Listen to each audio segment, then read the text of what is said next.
रुख करेंगे Islamabad high court का इमरान खान की वीडियो लिंक के जरिए पेश होने की दरख्वास्त समाअत के लिए मुकर्रर।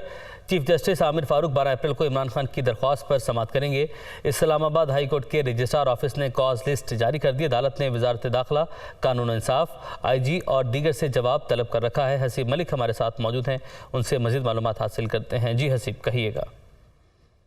साबिक वज़ीर-ए-आज़म इमरान खान की वीडियो लिंक के जरिए हाजिरी के हवाले से ये दरख्वास्त थी दर्ज मुकदमात के अंदर, उसके ऊपर उस दरख्वास्त को समाअत के लिए मुकर्रर कर लिया गया है। Chief justice Islamabad high court justice Aamir Farooq 12 अप्रैल को इमरान खान की दरख्वास्त पर समाअत करेंगे, जबकि अदालत ने वजारत दाखिला, कानून इंसाफ, IG और दीगर से जवाब तलब कर रखा है। अदालत ने गुज़िश्ता हफ्ते रजिस्ट्रार ऑफिस को दरख्वास्त समाअत के लिए मुकर्रर करने की हिदायत की थी, जिसके ऊपर ये दरख्वास्त समाअत के लिए मुकर्रर की गई है और रजिस्ट्रार इस्लामाबाद हाई कोर्ट की जानिब से कॉज लिस्ट वो जारी कर दी गई है। इमरान खान ने सलमान अकरम राजा और फैसल चौधरी के जरिए ये दरख्वास्त दायर कर रखी थी, जबकि सिक्योरिटी थ्रेट की वजह से वीडियो लिंक के जरिए हाजिरी की दरख्वास्त दायर की गई थी कि हाजिरी वीडियो लिंक के जरिए की जा सके। ठीक है, और ये दरख्वास्त मंजूर कर ली गई। आपने हसीब अपडेट किया, आपका शुक्रिया।